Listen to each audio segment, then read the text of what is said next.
ইয়াসির আরাফাত ফিলিস্তিনি জাতির স্বাধীনতার প্রতীক। একই সঙ্গে তিনি ছিলেন দেশটির সবচেয়ে প্রভাবশালী রাজনৈতিক নেতাও। দীর্ঘ সময় তিনি প্যালেস্টাইন লিবারেশন অর্গানাইজেশনের চেয়ারম্যান হিসেবে ফিলিস্তিনি আন্দোলনের নেতৃত্ব দেন।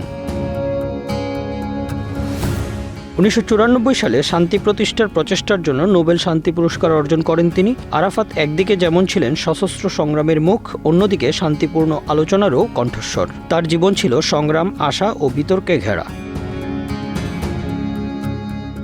2004 সালের 11 নভেম্বর ফ্রান্সের একটি সামরিক হাসপাতালে ইয়াসির আরাফাতের মৃত্যু ঘটে। মৃত্যুর কারণে তখন বলা হয়েছিল অজানা রক্তের অসুস্থতা, তারপর স্ট্রোক। কিন্তু সময় যত গড়িয়েছে রহস্য তত গভীর হয়েছে।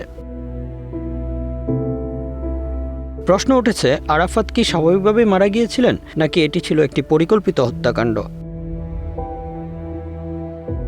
পুরো ভিডিওটি দেখতে কমেন্টসে পিন করা লিঙ্কে ক্লিক করুন।